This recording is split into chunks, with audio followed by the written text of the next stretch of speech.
Sosok Mita Rosita, wanita yang ditemukan tewas di kebun tebu Ogan Ilir, hamil 6 bulan. Penemuan sosok mayat di perkebunan tebu wilayah Desa Seri Bandung, Kecamatan Tanjung Batu, Ogan Ilir, Sumatera Selatan pada Minggu, 18 Mei 2025, membuat warga heboh.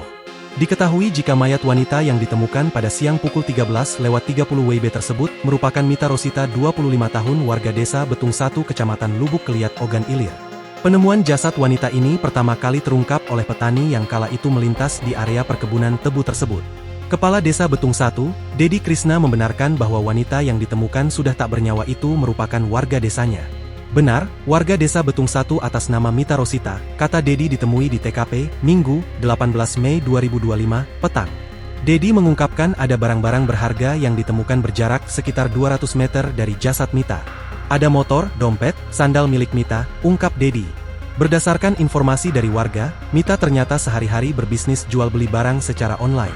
Terungkap jika beberapa jam sebelum ditemukan tak bernyawa pada Minggu pagi, Mita berangkat dari rumah untuk mengantar pesanan barang kepada pelanggannya. Hingga siang hari, Mita tak ada kabar hingga keluarga mendapat informasi ada penemuan sepeda motor metik yang terbalik di semak-semak di Desa Seri Bandung. Dedi menuturkan bahwa keluarga sangat cemas saat mendapat informasi keberadaan sepeda motor milik Mita itu. Dedi menuturkan jasad Mita ditemukan sekitar 200 meter dari lokasi sepeda motor miliknya. Selain itu, menurut informasi dari warga, Mita sedang hamil 6 bulan. Iya, kami dapat informasi kalau Mita hamil. Almarhumah berusia sekitar 25 tahun, ujar Dedi. Hingga kini, belum diketahui penyebab kematian dari Mita Rosita. Jasad Mita selanjutnya dibawa ke RSUD Ogan Ilir di Indralaya untuk pemeriksaan lebih lanjut, sementara lokasi penemuan jasad dipasangi garis polisi.